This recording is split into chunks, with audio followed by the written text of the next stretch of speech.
PM Meena, Associate Professor in History, Rajesh Pilot, government PG college Lalsot. विद्यार्थियों, आज हम BA पार्ट सेकेंड भारतीय संस्कृति के मूल आधार विषय के अंतर्गत भक्ति आंदोलन के बारे में चर्चा करेंगे। जैसा कि हमारा जो पूर्ववर्ती वीडियो था उसमें भी हमने भक्ति आंदोलन के बारे में चर्चा की और उसी क्रम को हम आगे बढ़ाते हुए आज इसी पर आगे चर्चा करेंगे। जैसा कि हमने पहले कबीर, रामानुज, शंकराचार्य, रामानंद और भक्ति आंदोलन से जुड़ी हुई प्रमुख विशेषताएं, इनके बारे में चर्चा की। आज हम इसके आगे गुरु नानक के बारे में चर्चा करेंगे। नानक जो 1469 में जिनका जन्म हुआ था, कबीर के बाद मध्य युगीय समाज को प्रभावित करने वाले संतों में नानक का नाम अत्यंत ही महत्वपूर्ण रहा है। वैसे निर्गुण मार्गी संतों में नानक का व्यक्तित्व अत्यंत भद्र और शांत है। ये बड़े आश्चर्य की बात है कि विचारों और सामाजिक आचारों की दुनिया में परिवर्तन लाने वाले गुरु नानक किसी का दिल दुखाए बिना तथा किसी पर आघात किए बिना कुसंस्कारों को नष्ट करने की शक्ति रखते थे। उनका उपचार प्रेम, मैत्री, सहानुभूति और सर्वहित चिंतन था। नानक की वाणी में अद्भुत पवित्र निष्ठा, प्रभु के लिए पुकार एवं आत्मसमर्पण की तीव्र आवेश है। जहाँ एक और उन्होंने मानव की सामाजिक दुखों का अनुभव किया, वहीं दूसरी ओर अंधविश्वास और गलत मान्यताओं को दूर करने का प्रयास किया। भेदभाव से ऊपर उठकर हिंदू मुस्लिम को समान दृष्टि से देखते थे। उनके विचार कबीर तथा अन्य निर्गुणी संतों से मिलते थे, परंतु नानक में अखड़पन तथा खंडन मंडन की प्रवृत्ति कम रही है। सामाजिक तथा धार्मिक क्षेत्र में एकेश्वरवाद, मूर्तिवाद, पूजा का विरोध, हिंदू मुस्लिम एकता और सच्ची पवित्र भक्ति उनका ध्येय रहा है। विषम परिस्थितियों में उन्होंने मनुष्य की अंतर्निहित शक्ति को जगाया तथा एक सर्वोच्च शक्ति के अस्तित्व में विश्वास द्वारा भक्ति भावना को विशाल पृष्ठभूमि में स्थापित कर दिया। कबीर की तरह नानक ने भी जाति की जो व्यवस्थाएं थी उनको निषेध करने और उन पर एक तरह से प्रहार किया कि ये परंपरा सही नहीं है। नानक के मत में सच्चा समन्वयक वही है जो ईश्वर का मौलिक एकता को पहचाने और उनके अवसर से मानव की एकता को पहचानने में सहायता दे। विशाल मानवतावादी दृष्टि को ग्रहण कर जो समस्त मनुष्य जाति को सामूहिक रूप से नाना प्रकार के कुसंस्कारों के बंधनों से मुक्त कर जीवन की उच्च भूमि पर ले जाने की प्रेरणा दे, वही सच्चा समन्वयक है। नानक का प्रभाव से पंजाब की जनता के साथ साथ देश को एक नई दिशा मिली तथा समानता, बंधुत्व, ईमानदारी तथा सृजनात्मक शारीरिक श्रम के द्वारा जीविकोपार्जन पर आधारित नई समाज व्यवस्था स्थापित हुई। नानक जिस धार्मिक आंदोलन को आरंभ किया उसे अनेक अनुयायियों ने आगे बढ़ाया। कबीर ने समाज की बुराइयों की ओर ध्यान आकर्षित कराया, किंतु गुरु नानक के उपदेश में एक सुनिश्चित धर्म के बीच मौजूद थे। यही कारण है कि समय बीतने पर सिख मत एक पूर्ण धर्म के रूप में धारण कर लिया। दादू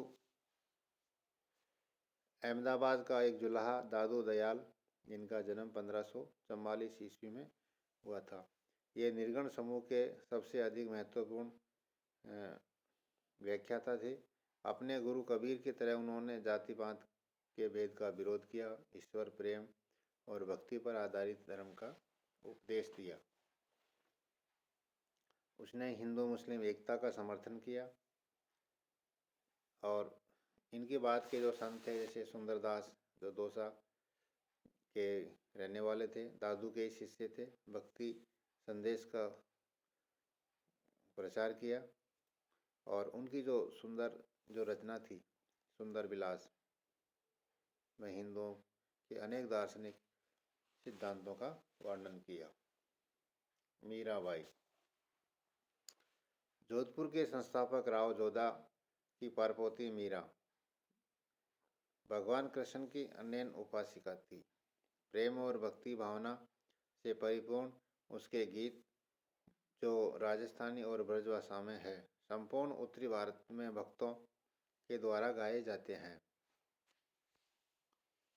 मीरा ने कृष्ण उपासना देव थे, जिनकी उपस्थिति में अनुभव उसे अपने सभी कार्यकलापों में होता था।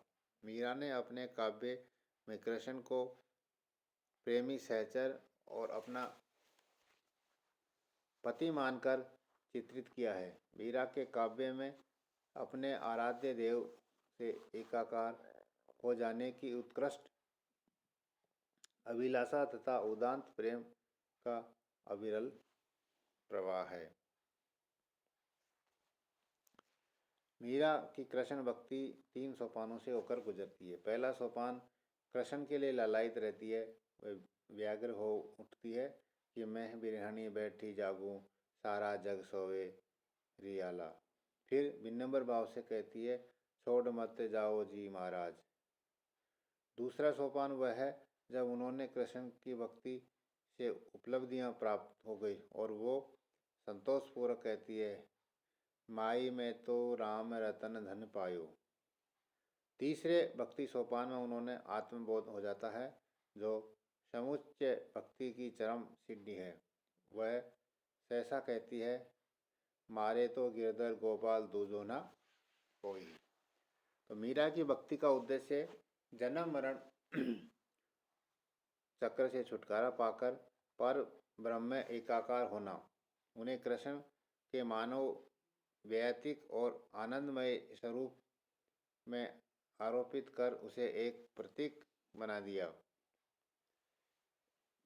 मीरा के बाद में जैसे बंगाल में वल्लभाचार्य चैतन्य का योगदान भक्ति भावना के विकास में महत्वपूर्ण है। उन्होंने लगभग साथ साथ चलने वाले आंदोलन असाधारण रूप से सुदृढ़ कृष्ण भक्ति आंदोलन को शक्ति दिया। उनकी सगुण भक्ति में प्रेमा भक्ति का स्वर प्रधान था। चैतन्य के उपदेशों का सारा 2 शब्दों में है, यदि कोई व्यक्ति भगवान कृष्ण की उपासना करता है और गुरु की सेवा करता है, वह माया के जाल से मुक्त हो जाता है और ईश्वर में एकीकृत हो जाता है। चैतन्य ने ब्राह्मणों के धर्म संपूर्ण कर्मकांडों की भर्त्सना की। चैतन्य महाप्रभु के आधारभूत में से एक ही भावार्थ के अनुसार भक्ति वह जो भावा देश से स्थिति हो और जिसमें निमग्न होकर भक्ति जाति धर्म कुल गोत्र तथा सांप्रदाय की संकुचित भावना से मुक्त होकर जीवन के उद्दंत भाव भूमि का विचरण कर सके। तो ये चैतन्य महाप्रभु के होते। इसी तरह हम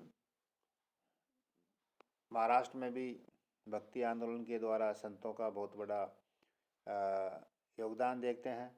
जो संत लोकप्रिय हुए और उन्होंने जनता में अपने उपदेश दिए। इनमें ज्ञानेश्वर, हेमाद्रि और चक्रधर से आरंभ होकर तुकाराम, नामदेव, ने भक्ति के बल पर तथा भगवान की संतान होने के नाते सबकी समानता के सिद्धांत को प्रतिपादित किया। नामदेव ने भरपूर कोशिश के साथ जाति प्रथा का खंडन किया। नामदेव ने मराठी तथा हिंदी रचनाओं में उनकी निर्गुणवादिता के रूप में स्पष्ट रूप से देखा जा सकता है। तो इस तरह से जो भक्ति काल के जो संत थे उन्होंने अपने उपदेश जनता में दिए, जनता में एकता की स्थापना और जो ऊंच नीच धार्मिक भेदभाव थे उन्हें दूर करने का इन्होंने प्रयत्न किया और संपूर्ण देश को सांस्कृतिक एकता के सूत्र में बांधने का काम किया। देश के विभिन्न भागों में फैले हुए पूरे के पूरे भक्त आंदोलन में ईश्वर के प्रति प्रेम और समर्पण की भावना अत्यंत व्यापकता के साथ विद्यमान थी। उनके जो दो आंदोलन थे भक्ति, ये दो परंपरा पर थे। एक तो था निर्गुण संत परंपरा और दूसरा था सगुण। निर्गुण भक्ति धारा में संतों में कबीर और नानक का नाम प्रमुख है। निर्गुण भक्तों ने ईश्वर की भक्ति निराकार रूप से करने का जोर दिया, जबकि वल्लभ, तुलसी, सूर, मीरा, चैतन्य आदि राम या कृष्ण की पूजा सगुणोपासना पर बल दिया। निर्गुण संतों ने ब्रह्म साधना को ध्यान हटाकर वैदिक साधना पर जोर दिया, जबकि सगुण भक्तों ने मूर्ति पूजा, अवतारवाद, कीर्ति उपासना आदि को प्रोत्साहन दिया। इधर सुगुणोपासना से मंदिर की संस्कृति तथा ब्राह्मणों के कर्मकांड को जाने अनजाने में महत्व मिल गया और निर्गुण संत विचारधारा के अधिक प्रगतिशील थे तथा वे सभी आडंबरों का डटकर विरोध करते थे। निर्गुण संतों में जात पात तथा सांप्रदायिकता का खंडन करते थे। हिंदू और मुसलमानों के लिए समन्वय का मार्ग प्रशस्त किया। भारतीय भाषाओं का विकास, विविधता व अनेक रूपता, जन भाषा का प्रयोग भक्ति आंदोलन की महत्वपूर्ण साहित्यिक देन है। तो इस तरह से जो भक्ति आंदोलन था वो भारतीय समाज, धर्म, इसमें इसका बहुत बड़ा योगदान है। इसने सामंजस्य स्थापित किया और लोगों के बीच में जो एक तरह से अलग अलग भेदभाव, जिससे ऊंच नीच की जो भावना थी, उनको दूर करने का प्रयास किया। हिंदू और जो एक नया धर्म यानी मुस्लिम जो लोग आए थे उनके बीच में भी इन्होंने सामंजस्य स्थापित करने का प्रयास किया। इन्होंने कहा कि ईश्वर एक ही है, अल्लाह ईश्वर, उसका कुछ भी आप नाम लो वो एक ही है। तो इस तरह से हमारे भक्ति आंदोलन के जो सूत्रधार थे उन्होंने समाज में एक सहिष्णुता का वातावरण और एकता स्थापित करने में महत्वपूर्ण योगदान दिया।